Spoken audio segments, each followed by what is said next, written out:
আব্বাজান মায়েরা মনে কি দিন, মা বোনেরা মনে রাখুন, অল্প সময়ের ভিতরে যে কজন মানুষ রয়েছেন যদি বুঝতে পারেন তাহলে আমার বলা সার্থক হবে। মহান আল্লাহ পাক আমাদের কাউকে 50 বছরের ভিসা দিয়েছেন, কাউকে 60, 70, 80 বছরের ভিসা দিয়েছেন, সময় দিয়েছেন। এই সময় শেষ হয়ে গেলে আমাদের সবাইকে আবার আল্লাহর কাছে ফিরে যেতে হবে। কথা বলেন ঠিক না ভুল? ভিসার মেয়াদ শেষ হলে যেখান থেকে এসেছিলাম সেখানে ফিরে যেতে হবে। ও বাবা জিনা ভাইরা মনে রাখুন। এবার একটু দয়া করে বলবেন নাকি যেতে হবে যখন আমি বিশ্বাস করি, তাহলে যেতে গেলে রাস্তা লাগবে, কোন রাস্তায় যাব? একটু দয়া করে বলবেন। মহান আল্লাহ মালিক যিনি আমাদেরকে হায়াত দিলেন, যিনি আমাদেরকে নির্দিষ্ট আয়ু দিলেন, ওই মহান আল্লাহ কোন পথে চলে আল্লাহর কাছে ওই গন্তব্যে আবার ফিরে যাব, আল্লাহ আমাদেরকে রাস্তা বলে দিয়েছেন না দেননি? ও আমার বান্দা, ওগো আমার বান্দি, 50 বছরের হায়াত দিলাম, 60, 70 বছরের হায়াত দিলাম, এই সময়টা শেষ করে আমার কাছে আসতে হবে। ঘড়ির কাঁটা ঘুরছে মানে আমার বাড়ির দিকে পথ এগোচ্ছে। রাত বেশি হলে না তরকারি রুটি বললে অনেকে সরকারি রুটি শোনে, কিন্তু আপনারা যে কজন আছেন চাঙ্গা আছেন আলহামদুলিল্লাহ। 1 মিনিট ঘড়ির কাঁটায় এগিয়ে গেল মানে আমার বাড়ির দিকে পথ এগোলো না? একটু কথা বলেন না, পথ এগোচ্ছে তো। এখন বাড়ি আমাকে যেতে হবে, আপনাকেও যেতে হবে, আমাকেও যেতে হবে, কিন্তু কোন পথে যেতে হবে আল্লাহ রাস্তা বলে দিয়েছেন না দেননি? ও বাবাজিরা ভাইরা মনে রাখুন, কোন রাস্তায় আমার এই সময়টা অতিবাহিত করে আমি গন্তব্যে ফিরে যাব, এটা মহান আল্লাহ আপনাকে আমাকে সবাইকে জানিয়ে দিয়েছেন। কেউ বলতে পারবেন না কোন রাস্তায় আল্লাহর কাছে ফিরে যাব, আমরা কেউ জানি না, বরং আমরা সবাই জানি। কি জ্ঞানী কি অজ্ঞানী, কি শিক্ষিত কি মূর্খ, কি আলেম মাওলানা কি জেনারেল শিক্ষিত সাধারণ মানুষ, আমরা সবাই জানি কোন রাস্তায় চলে আমাকে গন্তব্যে যেতে হবে। এবার আপনাদেরকে জিজ্ঞাসা করছি, একটু দয়া করে বলুন রাস্তাগুলো কি? মহান আল্লাহ পরিষ্কার জানিয়ে দিলেন, মা আতাকুমুর রাসূলু ফাখুযুহু ওয়া মা নাহাকুম আনহু ফান্তাহু। ও আমার বান্দা বান্দিরা মনে রাখো, আমার নবী মুহাম্মদুর রাসূলুল্লাহ সাল্লাল্লাহু আলাইহি ওয়াসাল্লাম তিনি যেটাকে আদেশ করেছেন তথা যে পথে চলতে বলেছেন, যেটা নিতে বলেছেন, যেটা দিতে বলেছেন, ওই রাস্তায় তোমরা চলো, ওটাকে তোমরা গ্রহণ করো। আর আমার নবী যেটা নিষেধ করেছেন ওটা বাদ দাও। এক কথায় মনে রাখুন, মহান আল্লাহ পাক রব্বুল আলামিন আমাদের নবীকে দিয়ে আমাদের চলার রাস্তা বলে দিয়েছেন না দেননি? রাস্তাটা কি? নামাজের রাস্তা, রোজার রাস্তা, হজ যাকাতের রাস্তা, গরিব অসহায় মানুষের খেদমতের রাস্তা। ও বাবা জিরা ভাইরা মনে রাখুন, এই রাস্তায় চলে বান্দা তুমি আমার কাছে চলে এসো, ও বান্দি আমার কাছে এসো। এখন যে সমস্ত বান্দা বান্দি যারা আল্লাহর দেখানো রাস্তায় চলে আল্লাহর কাছে যাবেন, তারা তো স্টেজে তো সিঁড়ি দিয়েই উঠলেন, এটাই প্রমাণ হবে। নামাজ না পড়ে গান শুনেছেন, নামাজ না পড়ে গান বাজনা শুনেছেন, মদ খেয়েছেন, জোয়া খেলেছেন, লটারি কেটেছেন, মিথ্যা কথা বলেছেন, কারো হক নষ্ট করেছেন, তিনিও মারা গেলে একই জায়গায় যাবেন। তবে উল্টো রাস্তায় যাওয়ার জন্য গেলেই জামার কলার ধরবে। আমার কথা কি বুঝতে অসুবিধা হচ্ছে নাকি বাবা?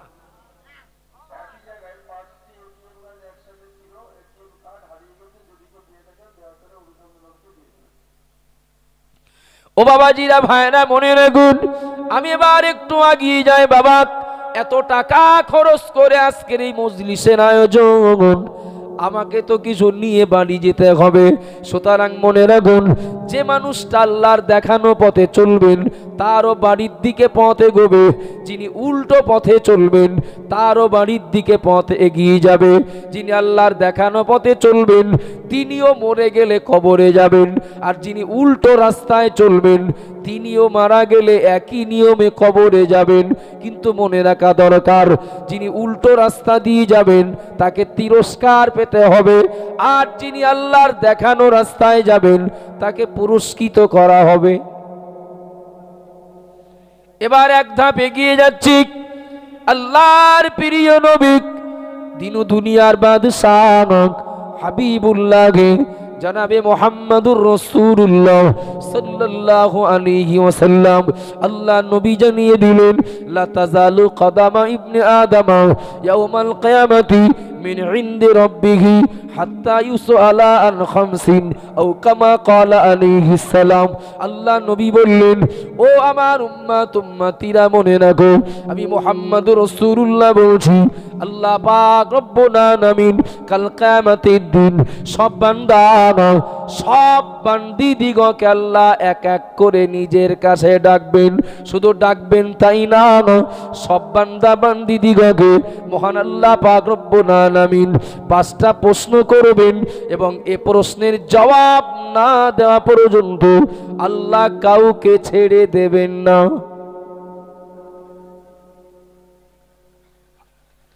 ও বাবাজিরা, ভাইরা, আমি সব বলবো না, যতটুকু প্রয়োজন ততটুকু বলছি।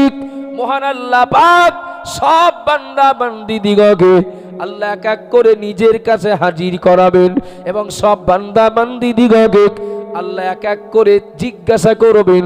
আল্লাহ 5টা প্রশ্ন করবেন, জবাব না দেওয়া পর্যন্ত আল্লাহ কাউকে ছেড়ে দেবেন না। এ মজলিসে যত মানুষ রয়েছেন, যিনি অমুসলিম আমি তাকে জিজ্ঞাসা করছি না, যিনি ঈমানওয়ালা কলেমা পড়েছেন আমি তাকে জিজ্ঞাসা করছি, একটু প্রথমে জবাব দেবেন নাকি? আল্লাহ নবীর ওই হাদিস অনুযায়ী কিয়ামতের দিন মহান আল্লাহর কাছে আমাদেরকে প্রশ্নের জবাব দেওয়ার জন্য যেতে হবে। এ ব্যাপারে বিশ্বাস আছে না নেই? আছে না বাবা? যদি থাকে পরের কথা, যদি থাকে তাহলে পরের কথা কি সেটা? আপনারা সবাই ক্লান্ত, ধরে নেন আপনি আর 1 ঘন্টা পর বাড়ি যাবেন। টার্গেট কি থাকবে? একটু ঘুমাতে হবে। কথা বলেন বাবা, সভা শুনতে আসে হাজার হাজার লোক, নামাজ ফজরের নামাজ কজন পড়ে? তো আমি মানে কোনো নেগেটিভ কথা না বলে অবস্থা বুঝেই কথা বলছি। সারা রাত জাগা, সভা উপলক্ষে 15-20 দিন 1 মাস দৌড়াদৌড়ি ছোটাছুটি, তো মন চাইবে বাড়ি যে একটু ঘুমাবো, খুব ঠান্ডা মাথায় কথা শুনবো, ভাববো, এবং আমি ভুল বললে আমাকে বলে দেন। বাড়ি গিয়েছি, এখান থেকে বার হওয়ার সময় নিয়াত করে বাড়ি যাব একটু ঘুমাবো, মোবাইলটা সাইলেন্ট করে কি আপনার কি বলে সুইচ অফ করে শুয়ে পড়বো। 11টার সময় বেলা উঠবে, মানে 11টা বাজলে তাই উঠবো। এখন বাড়ি যেও পৌঁছাতেই আমার স্ত্রী কি আমার মেয়ে কি আমার ছেলে কি আমার আব্বা মা কেউ একজন একটা চিঠি ধরিয়ে দিল হাতে। আপনাদের অসুবিধা হচ্ছে নাকি বাবা? অসুবিধা হচ্ছে কি? একটা চিঠি ধরিয়ে দিল। চিঠিটাতে কি লেখা আছে? বলে এই চিঠিটা ওই ফাঁড়ি থেকে এক পুলিশ এসে দিয়ে গেছে, পিছনে ফাঁড়ি তো, পুলিশ এসে দিয়ে গেছে। এখন যদি কথাটা বলে ঠিক আছে, তোমার তো বিরাট কষ্ট হয়ে গেছে, ঘুমিয়ে পড়ে 11টার দিক দেবো চিঠি, ধৈর্য থাকবে বলে মনে হচ্ছে? আদৌ যদি না বলতো ব্যাপারটা এক, বলে এই পুলিশ এসে দিয়ে গেছে, ঠিক আছে তাহলে 11টার দিক দেবো ঘুম থেকে উঠলে। বলে আগে দে চিঠিটা, আগে দাও, ওতে কি আছে দেখি। ওতে লেখা আছে চিঠিটা পাঠিয়েছে থানার বড়বাবু পাঠিয়েছে পুলিশ মারফত। কি লেখা আছে চিঠিটাতে? যে 10টার মধ্যে হাজির দিও, অথচ এখান থেকে নিয়াত করে বেরিয়েছেন 11টার সময় ঘুম থেকে উঠবেন।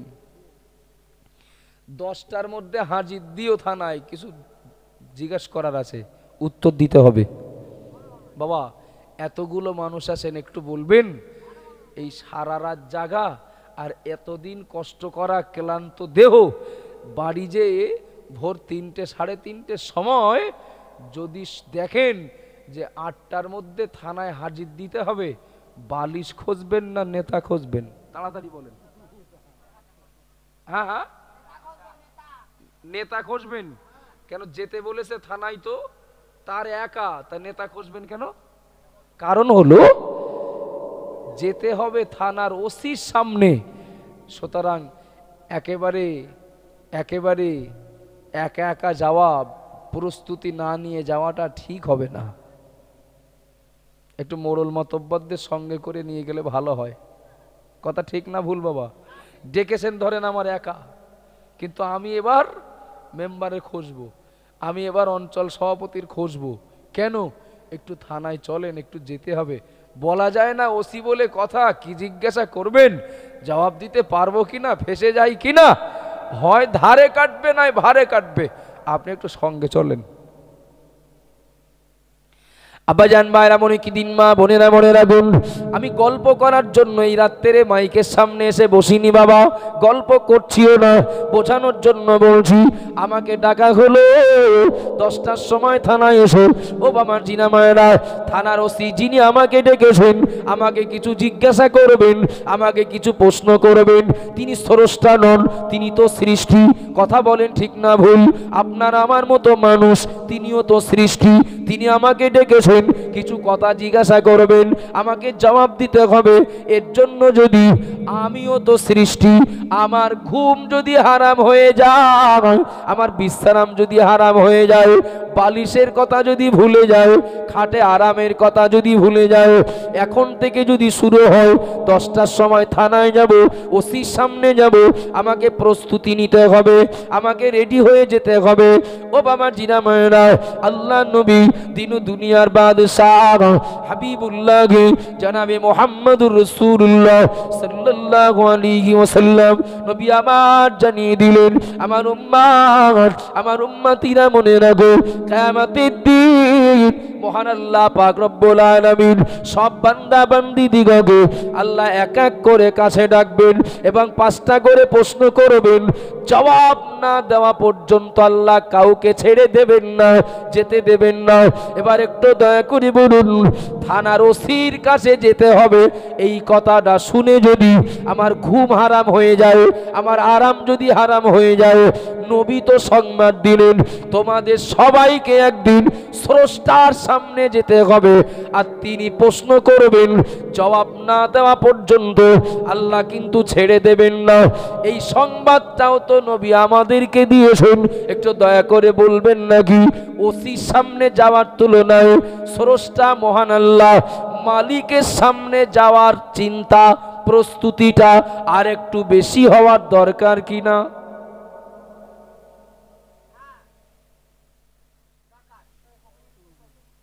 বলুক না, কারো তো একজনের বলার দরকার, অসুবিধা নেই।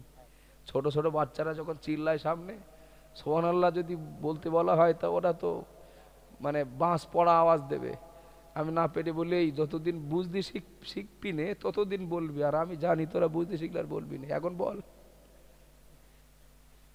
চলেন, ওসির কাছে যাওয়ার তুলনায় মালিকের কাছে যাওয়ার প্রস্তুতিটা আমাদের বেশি মজবুত হওয়ার দরকার না বাবা? আব্বাজান ভাইরা মনে কি দিন, মা বোনেরা মনে রাখুন, কিছু মনে নেন না। আমি জানি এই মাইকের আওয়াজটা একটা ছোট্ট এলাকার মধ্যে সীমাবদ্ধ নয়, আওয়াজটা অনেক দূর যাচ্ছে, এটাও আমি জানি। এই মাইকের আওয়াজটা শুধু মুসলমানেরা শুনছেন না, অমুসলিম আমাদের প্রতিবেশীরাও শুনছেন। এই মাইকের আওয়াজটা শুধু সাধারণ মানুষ শুনছেন না, অনেক শিক্ষিত পণ্ডিত মানুষেরাও শুনছেন। আমি সব বিষয় মাথায় রেখেই বলছি, ও বাবা জিরা ভাইয়েরা মনে রাখুন, একটু 2-3 বছর পিছনে যান, আগে যান, মনে করে দেখুন বাবা, একটা সময় বিরাট আওয়াজ উঠলো, বিরাট হাওয়া উঠলো, তবে হাওয়াটা কিছুটা বলা যায় উড়ন্ত। কি হাওয়া? কে বলল? কারা যেন বলল? এনআরসি করে 2 কোটি মুসলমানকে তাড়িয়ে দেব। ও বাবা জিরা মায়েরা, যারা বলল আমরা এনআরসি করে 2 কোটি মুসলমান তাড়াবো, তারাই কিন্তু বলেছিল বাবা বাংলাদেশ, পাকিস্তান, আফগানিস্তান থেকে আসা মুসলমানগুলোকে চিহ্নিত করব, ওদেরকে ভারতবর্ষে থাকতে দেওয়া হবে না।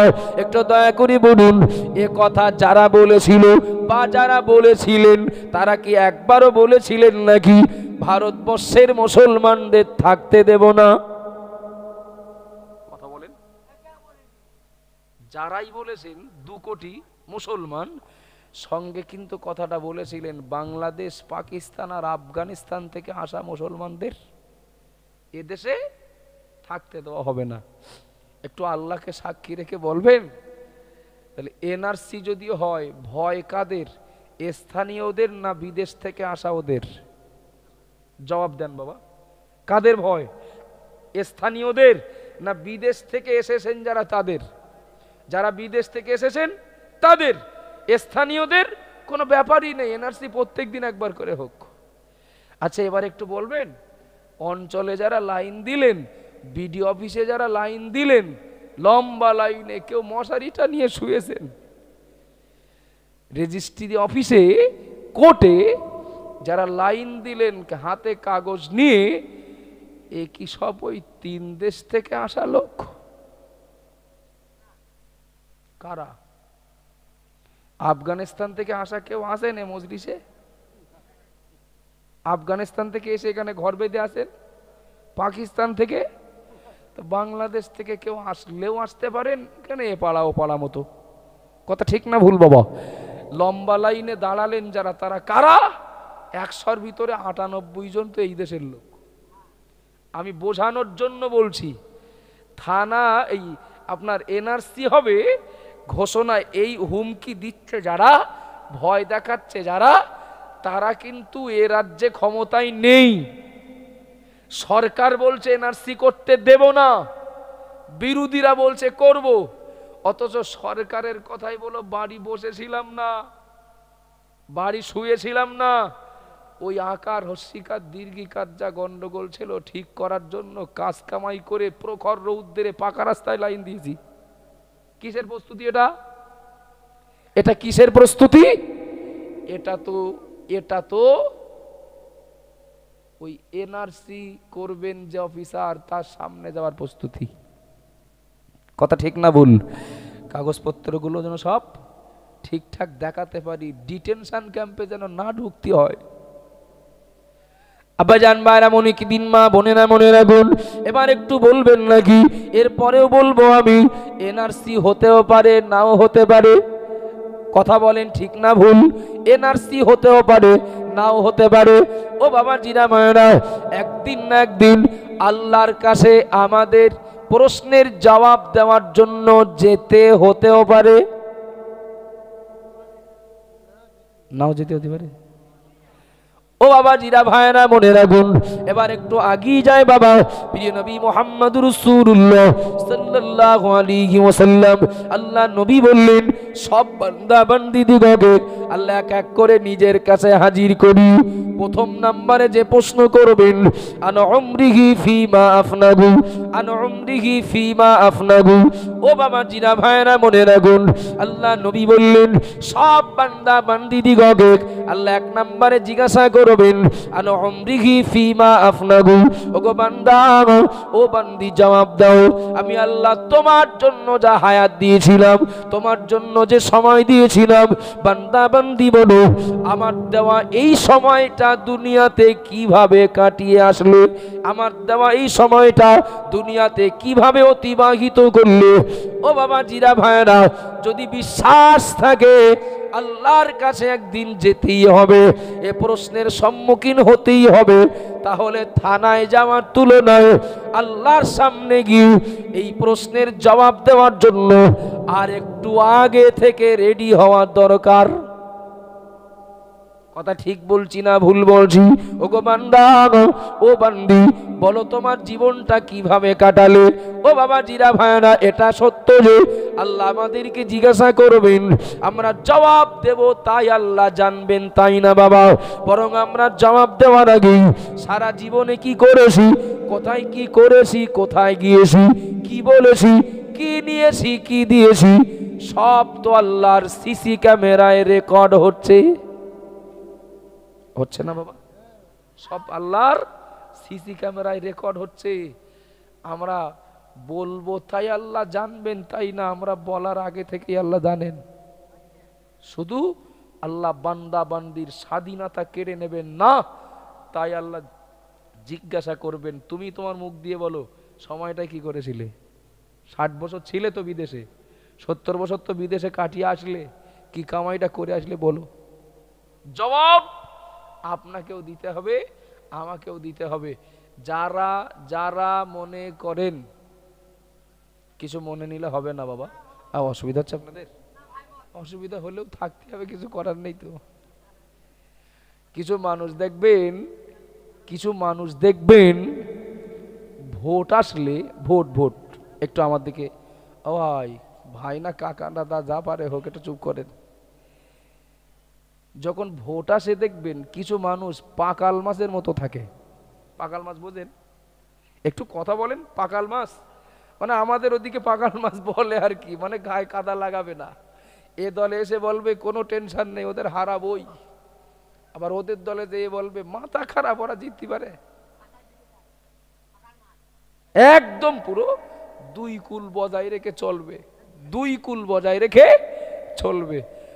দেখা যাবে যারা জিতে গেছে তাদের আদৌ ভোট দেয়নি, অথচ ওই লোকটা সবার আগে যেয়ে বলবে যা বলিলাম তাই হয়েছে। কথা বোঝা যাচ্ছে নাকি? অথচ যে লোকটা সবার আগে যে মাতামাতি করছে, ও লোকটা আদৌ ভোট দেয়নি, বলো দিয়েছে যা, তারা জিততে পারিনি। আচ্ছা, কিয়ামতের দিনকে এইরকম একটু চালাকি করা যায় না? ছিলাম বাজারে বসে, বলবো আল্লাহ সবাই ছিলাম শুধু 27 রোজাটা, বলবো আল্লাহ সেই শাবান মাস থেকে রোজা রাখা শুরু করেছি আর শাওয়াল মাস শেষ পর্যন্ত। আল্লাহ কি ধরতে পারবেন বলে মনে হচ্ছে?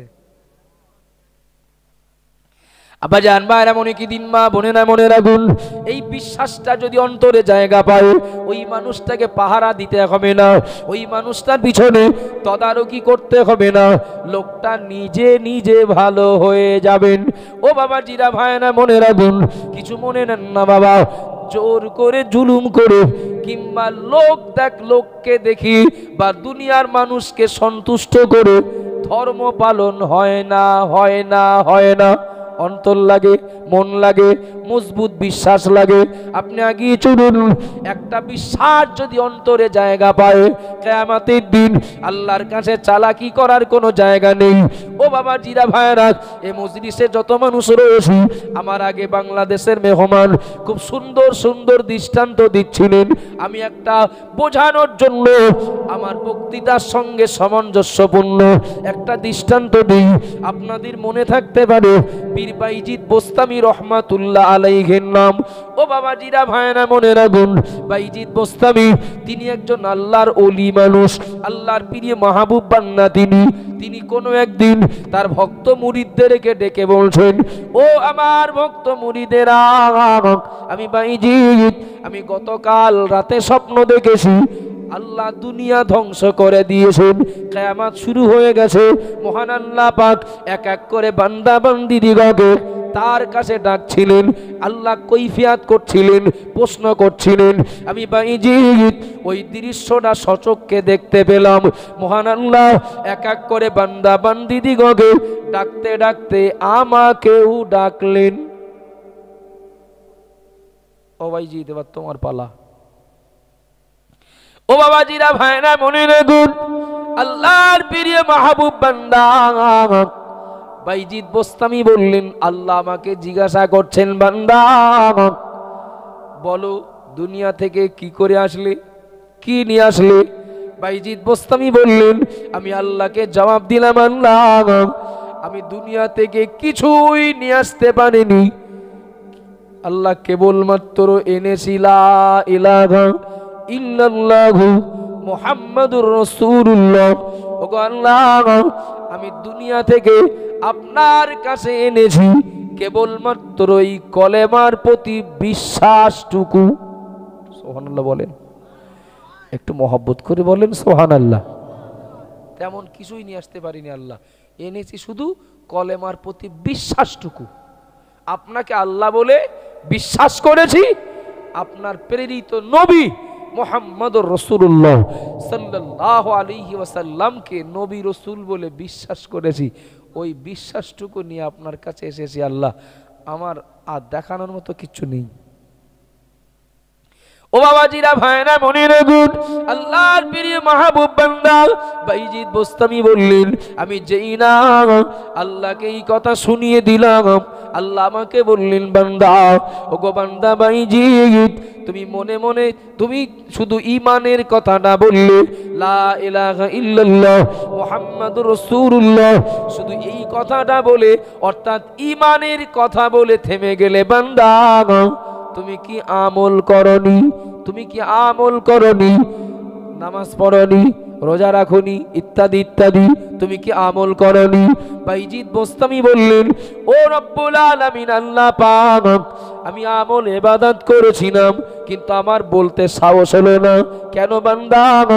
আমল ইবাদত করেছিনে ওটা তো ভালো কথা, আনন্দ করে বলবে, খুশি হয়ে বলবে, কিন্তু বলতে সাহস হলো না কেন?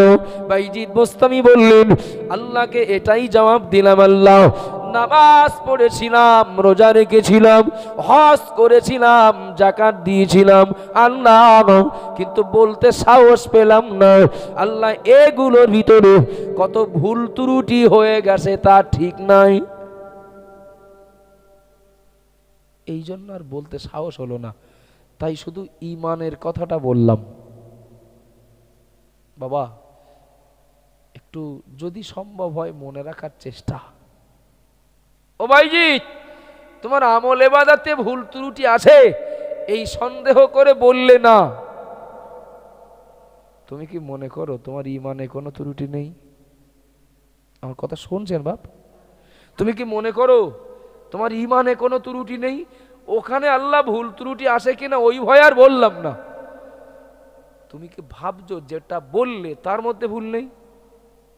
আচ্ছা, এ কথা বলার অর্থ কি? তাহলে নিশ্চয়ই থাকতে পারে। কথা বলেন বাবা, থাকতে পারে। ও বাবাজিরা, ভাইরা, বোনেরা গুণ, ও আমার মা বোনেরা, বোনেরা গুণ, বাইজিৎ ভক্ত মুরিদদের সামনে বললেন, আমি ভয়ে থরথর করে কাঁপছিলাম। আমি আমলের কথা বললাম না, আমি শুধু ঈমানের কথা বললাম। আমলের কথা এই জন্য বললাম না, ওর ভিতরে কত ত্রুটি আছে তা ঠিক নেই, ভুল আছে তা ঠিক নেই, এই জন্য ঈমানের কথা বলেছি। আল্লাহ বললেন, বান্দা, তুমি মনে করছো নাকি তোমার ঈমানে কোনো ত্রুটি নেই? আমি চুপচাপ রইলাম। আমার ঈমানে যদি ত্রুটি থাকে আমি নাজাত পাবো কিভাবে? ছাড় পাবো কিভাবে? আসামির মতো চুপ রইলাম। আল্লাহ এবার আমাকে বলছেন, বান্দা, ওগো বাইজিৎ, তোমার ওই তো মনে নাই, আমি আল্লাহ মনে করিয়ে দিচ্ছি, তুমি মনে করে দেখো। আমি আল্লাহ মনে করিয়ে দিচ্ছি, মনে করে দেখো। তুমি একদিন ঠান্ডা দুধ পান করেছিলে, ওই ঠান্ডা দুধ পান করার কারণে তোমার সর্দি লেগেছিল, তোমার শরীরটা খারাপ হয়েছিল। ওগো বান্দা, তুমি তোমার জবান দিয়ে বলেছিলে ঠান্ডা দুধ পান করে শরীর খারাপ হলো, দুধটা গরম করে পান করলে শরীর খারাপ হতো না। ও বাইজিৎ, বড় আসানি, আমলের কথা বাদ দি ঈমানের কথা বললে তোমার মনে মনে সন্দেহ, আমলে ত্রুটি হলেও ঈমানে নাই। তোমার ঈমানে যদি ত্রুটি না থাকবে তাহলে ওই দিন ঠান্ডা দুধের দোষ দিলে কেন? রোগ দেওয়ার মালিক দুধ না আমি? তুমি যে বিরাট মনোবল নিয়ে বললে যে আমার এই পুঁজি হলো এই, অর্থাৎ ঈমান, তো তোমার ঈমান যদি 16 আনা ঠিক থাকবে তাহলে তুমি ঠান্ডা দুধের দোষ দিলে কেন? রোগ দেওয়ার মালিক তো আমি। দুধের দোষ দিলে কেন? আর দুধের দোষ দিলে যখন তোমার ইমানে একটু হলেও খাদ ত্রুটি হলো না হলো। চলেন ভাবি এবার এ কথাটা বলার উদ্দেশ্য কি? এটা হলো বাটকারা, আর আমাদের এবার ওজন হতে হবে। আমাদের অবস্থান কোন জায়গায়? আচ্ছা একটু বলবেন বাবা, কে কিভাবে নিজেকে চালায় ওটা আপন জায়গায় থাক, কখন কি করি কি নেই কি দেই ও তো অনেক দূরের কথা, কখন কি বলি ওটাও আল্লাহ জানেন না? একটু কথা বলেন, কখন কি বলি জবান দিয়ে, জোরে হোক আর আস্তে হোক, ওটাও আল্লাহর সিসি ক্যামেরায় রেকর্ড থাকে। এই বিশ্বাস কারোর অন্তরে যদি জায়গা পায়, ও দোকানদার কোনোদিন ছেলে পেলে দেখে ওজনে কম দেবে না। এই বিশ্বাস কারোর অন্তরে যদি জায়গা পায়, কখনো ওই দোকানদার মালে ভেজাল দেবে না। এই বিশ্বাস যদি কোনো মনিবের অন্তরে জায়গা পায়, সেই মনিব কর্মচারীর জনের দাম নিয়ে টালবাহানা করবে না। এই বিশ্বাস কোনো ডাক্তারের অন্তরে যদি জায়গা পায়, ও ডাক্তার রুগীকে নিয়ে ব্যবসা করবে না। এই বিশ্বাস কোন নেতা নেত্রীর অন্তরে যদি জায়গা পায়, যে কি করি কি বলি আল্লাহর ক্যামেরায় সিসি ক্যামেরায় সব রেকর্ড হচ্ছে, সময় মতো ক্যাসেট চালানো হবে, এই বিশ্বাস যদি কোনো নেতা নেত্রীর অন্তরে জায়গা পায়, কখনো গরিব অসহায়ের হক ফাঁকি দেবে না। আমার কথা বোঝা যাচ্ছে? এই বিশ্বাস যদি অন্তরে জায়গা পায়, লোকটা দিনেও ভালো রাতেও ভালো। আর এই বিশ্বাসটা যদি অন্তরে জায়গা না পায়, লোকজনের সামনে ভালো থাকবে, আড়ালে গেলে রূপ পাল্টাবে। আমার কথা বোঝা যাচ্ছে নাকি বাবা? কিছু কিছু মানুষ দেখেন না, বাড়ি নামাজ পড়ে না, কুটুম বাড়ি যাওয়ার সময় পকেটে টুপি নিয়ে যায়। কেন বলেন দিন?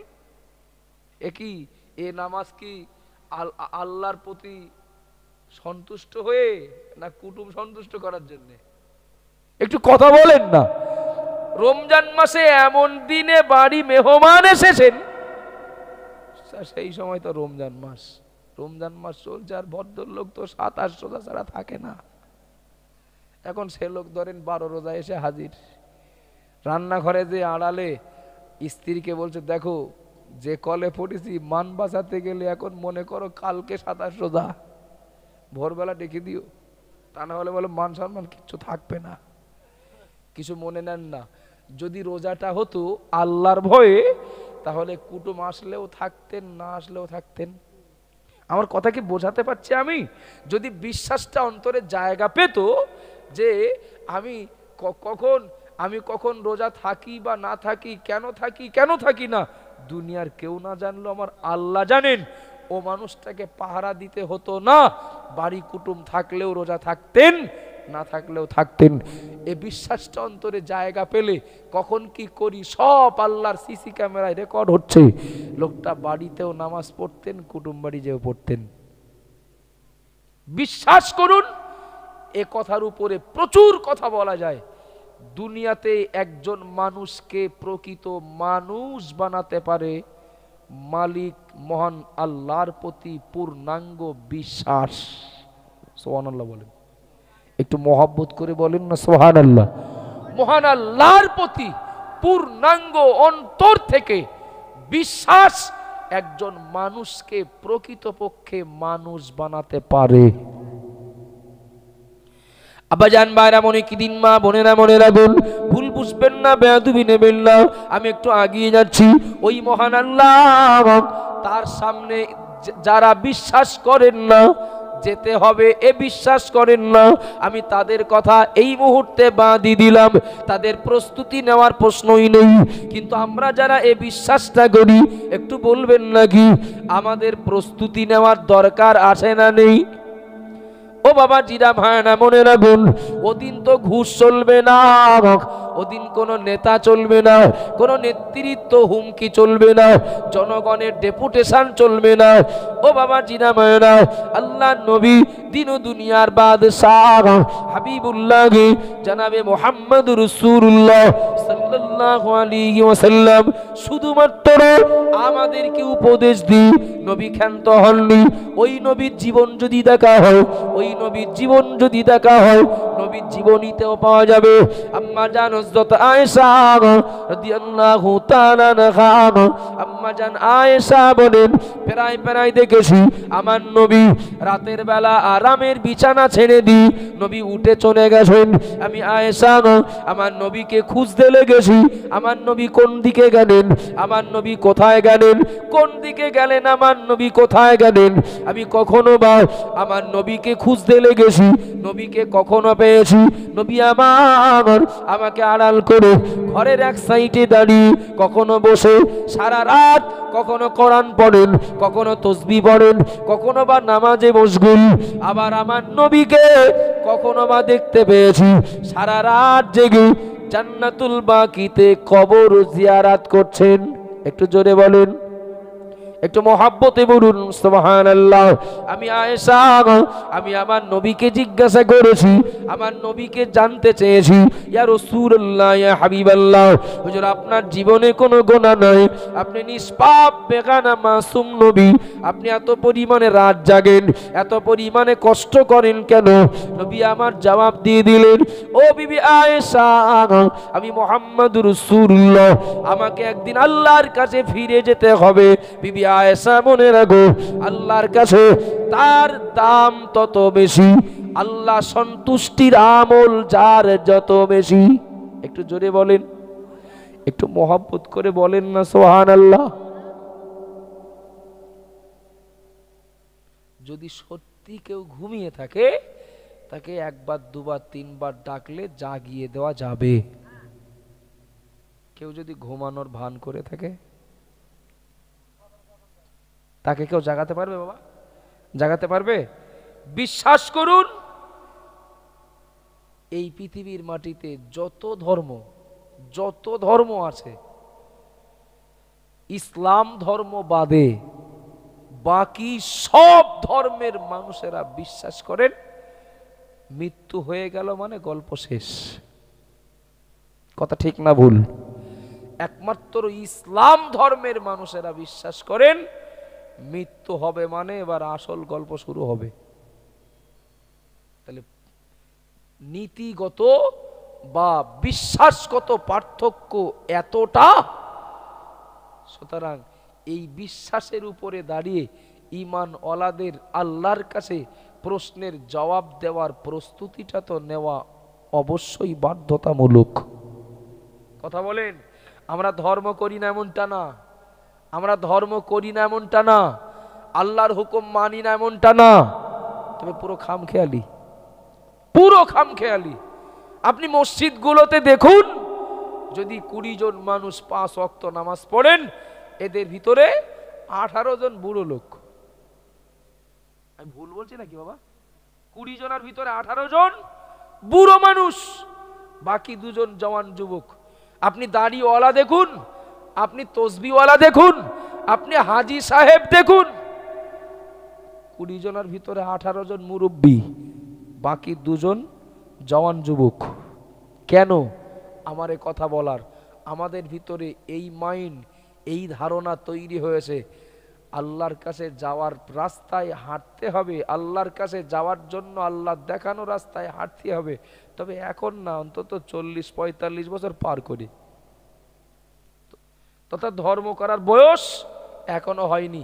আপনি দেখেন না, 40-45 বছর বয়স হয়েছে, চায়ের দোকানে ঠ্যাঙের ওপর ঠ্যাং তুলে দিয়ে, এমনকি শুক্রবারের দিনও লোকটার জুমার নামাজ পড়তে যাওয়ার কোনো হেলদোল নেই, কোনো চিন্তা ফেকের নেই।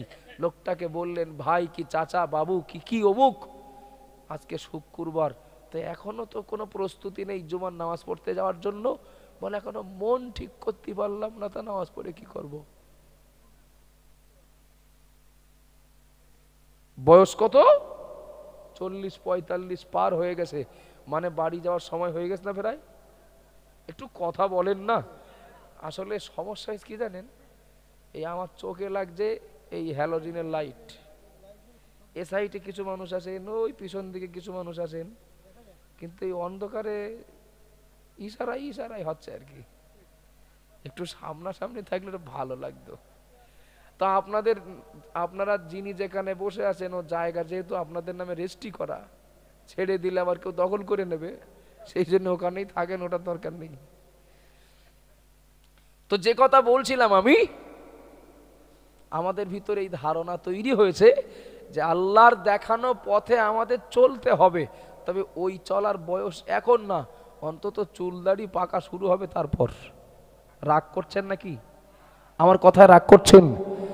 এ পরিবেশে বলার অনেক কথা ছিল, এটা অনেক ঐতিহ্যবাহী সভা, মার্কেটের পাশে সভা, কিন্তু ওসব কথা এখন এই রাত্রে বোঝানো এবং বোঝা দুটোই কঠিন, তাই খুব সহজ কথা বলছি।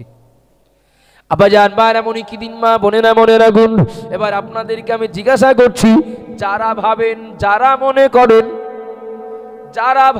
যারা মনে করেন ধর্ম করব তথা আল্লাহর দেখানো পথে চলে আল্লাহর কাছে যাব, তবে ওই রাস্তায় নিজেকে চালাবো, শেষের দিকে যে প্রথম দিকে যা পারছি করে নেই, তার মানে ব্যাপারটা ঠিক এই রকম। ও বাবা জিরা ভয়ানক, আপনাদের এলাকায় সবজি মাল মানে সবজি হয় কিনা আমি জানি না, তবে আমাদের এলাকায় হয়, পটল হয়, বেগুন হয়, কাঁকরোল হয়, উচ্ছে হয়, আর অন্যান্য সবজি হয়। যে সমস্ত চাষিরা সবজি চাষ করেন, কাছাকাছি সারাপুল ডাকবাংলো বাজার, তেতুলিয়া বাজার, এই চোখে আমি অনেকবার দেখেছি বাবা। চাষিরা করে কি, যদি 1 কুইন্টাল মাল বাজারে নিয়ে যায়, ওই 1 কুইন্টাল মাল অর্থাৎ সবজি বাজারে নিয়ে যাবেন, কিন্তু বাজারে নিয়ে যাওয়ার আগে মালগুলো হয় বাড়িতে, না হয় ক্ষেতের পাশে ঢালবেন। ওই 1 কুইন্টাল মালের ভিতরে অন্তত 15-20 কেজি মাল বাছাই করে আগে এক সাইডে রাখবেন, ওগুলো তলায় দেবেন না উপরে। কোথায় দেখেন আপনাদিকেও তাহলে ওসব কারবার চলে? আগে 15-20 কেজি মাল আলাদা করবেন, বলে ভালো করে ধো, আর যদি রং যদি থাকে, কালার রং যদি থাকে, একটা গামলায় গোল ভালো করে গুলে ও কালমে পরিষ্কার করতে হবে। এখন যত সব কানা বেকা রং চটা বিপিএল মার্কা যত মাল, তাই সব দেবে তলায়, এবার ওপরে ফ্রেশ মালগুলো দিয়ে বাজারে নিয়ে মুখ দেখা যাবে, বিশাল ব্যাপার। কিন্তু চাষি চালাকি করে করবে কি, চাষি যদি চলে ডালে ডালে, ব্যাপারী তো চলে পাতায় পাতায়। মুখে কথা বলবে, চাচা কত কত মাল কত, এই মাল কত, এদিক মুখে কথা বলবে আর হাতে হুড়বে, বলো হাতে হুড়বে না? এক সাইড থেকে মাল সব সাইড করে তলায় হাত দিয়ে তলার মাল বার করে বলবে, বলো পটল কত করে। আপনাদের রাগ হচ্ছে নাকি বাবা? এখন তলার মাল বার করে বলবে দাম কত। এখন এত সুন্দর করে সাজিয়ে নিয়ে আসলেন বাড়ির থেকে, হুড়িয়ে দিলে ও চাষের বিরুদ্ধে কোনো ব্যবস্থা নেওয়া যাবে না? না, মানে ব্যাপারীর বিরুদ্ধে কোনো ব্যবস্থা নেওয়া যাবে না? যাবে না। কেন? আপনি এনেছেন আপনার মতো, যিনি কিনবেন তিনি তার মতো দেখে নেবেন।